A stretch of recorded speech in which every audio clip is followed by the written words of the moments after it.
Dear Katunying, ang hyperbolic hindi po pareho sa hyperbole. Aral-aral lang ng English grammar pagka may oras.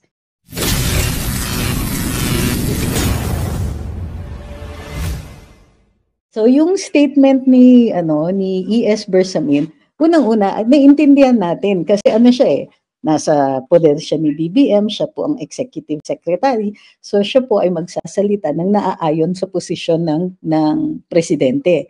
So since ang posisyon ng presidente ay may banta sa kanyang buhay, gawa nga ng sinabi ni VP Inday, na-explain na yan. In fact, yung mga trolls nila sinasabi, bakit ko daw sinabi hyperbolic? Talaga, yun lang ang kaya ninyong i-oppose. O ganito, pag tinignan niyo yung term na hyperbolic, it's an adjective. Pag sinabi kong hyperbole yan, ibang usapan yan. Pero when you say hyperbolic, it means it is extreme. Diba? It is, you push it to the limit na extreme yung sasabihin mo na in order to emphasize something. Di ko sinabing hyperbolic yan. Kaya sabihin nyo kay Tunying, calm down. Diba? Drama mo Masyado kang madrama dyan, hindi mo tuloy inaayos yung mga statements mo. Napansin ko na ilang beses talaga ginagawa akong sangkalan ni Katunying. Buti na lang, dati kaming magkaibigan yan, and in fairness to him, kinover niya yung mga cases ko. Lalo na yung mga military cases na hinawakan ko ay mga courts martial ng mga umalsa kay GMA. So,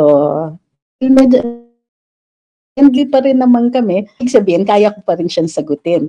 Dear Katunying, ang hyperbolic hindi po pareho sa hyperbole. Aral-aral lang ng English grammar pagka may oras. So, sabi ni Ma'am Victoria, ay lahat ang reaction ng admin pag victim. Totoo yan. Pero pag sila, victim. Pag si VP, hindi. Diba? Ignore. Nag-react muna ang lahat dun sa perceived threat sa presidente while ignoring the threat, real and actual, pagdating doon sa kay VP Inday. Just now, tinanggal na daw po lahat ng security ni VP. Totoo po ba yun? Totoo po. Confirm po yan ni reassign both yung military at PNP na naka-assign kay VP Inday. So, meron namang press release on the part of si General Browner at sinasabi ni General Browner, siya na daw mismo will take personal interest and personal jurisdiction. So, jurisdiction, not just jurisdiction, personal command over the security of the Vice President. Ang tanong, pwede ba siyang pagkatiwalaan? Diba? After so long,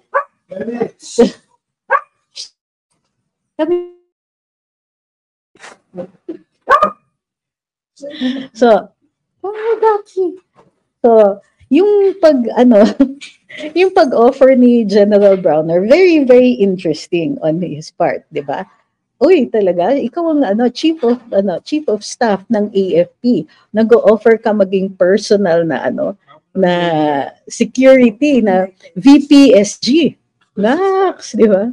So wala pong VPSG, sabi ni Kuya Bong TV and Shop, sa ngayon wala po at ni-reassign lahat. So hindi naman masyadong halata, di ba? Na hinuhubaran nila ng security si VP. And this is not the first time. Pangalawa na po ito. Sabi ni Kyle Sario, biglang kumambyo si Sara sa threats niya. Hindi siya kumambyo. She still said the same thing.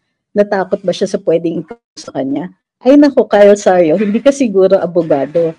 Kasi while it will negate the threat, it also places it into context. Hindi naman nagbago yung statement niya Ang ini-explain lang niya, sinasabi niya na if this, then that.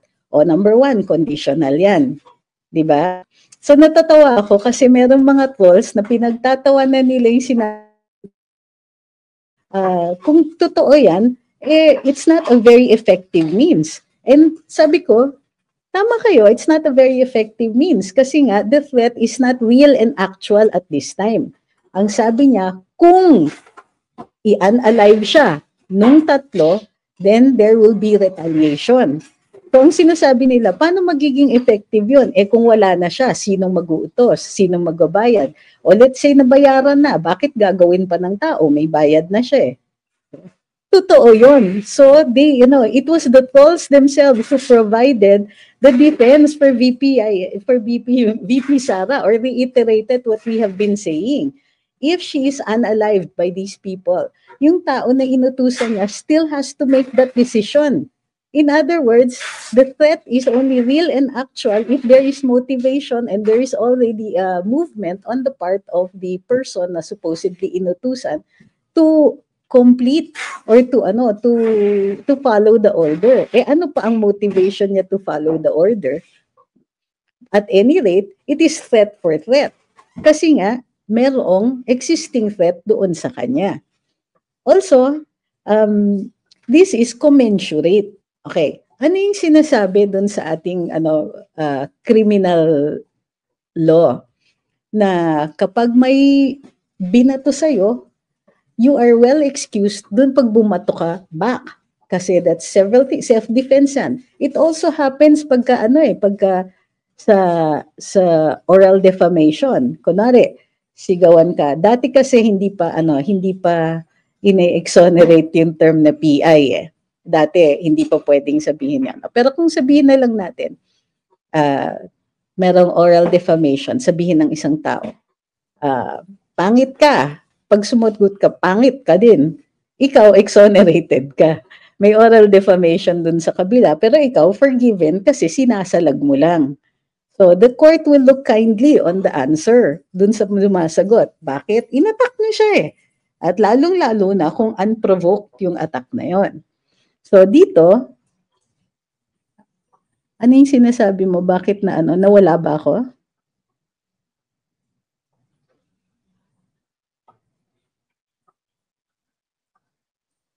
Sino kausap nitong si Garcia? Hindi ko nagigets. Sabi ni Kat KH, is she allowed to get at least one of her own bodyguards aside from Brownie and friends? She can get her own. She's allowed to get her own. Hindi kailangan na PSG ang gamitin niya.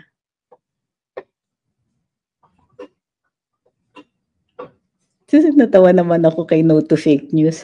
Sabi ni No to Fake News, wala na, tanggapin nyo na lang, majority ng tao nakasuporta sa administrasyon. Kakaunti na lang kayo, di na kayo makahatak ng suporta. Ito yung tanong ko, kung wala naman pala kayong worries, kampante kayo, bakit kayo nandito? Diba? Why feel the need to talk to us, to tell us these things, to discourage us? If there's nothing that endangers you, your beliefs, or even your idols, why are you here? Wala. I'm pretty sure wala kang dan. Why feel the need? Kuya Mel says, sa totoo lang, Ilocano at idol ko si Apo Lakay Marcos. Pero dismayado ako kay Marcos Jr. Bakit? Kasi parang wala siyang utang na loob sa mga taong tumulong sa kanya nung kampanya ng eleksyon. One thing I can tell you of what I know about Imelda Marcos, she handled things differently. Ito yung pinaka nakikita kong comparison kasi buhay pa siya. Grasyosa siya. She made, kumbaga, she knew how to support her husband. She knew how to talk to people. So kung nari, hindi ma-convince ng asawa niya, umaandal siya. She knew what to do, kumbaga. And diplomacy, the Marcos Senior style of diplomacy was something that was certainly good to emulate. Marunong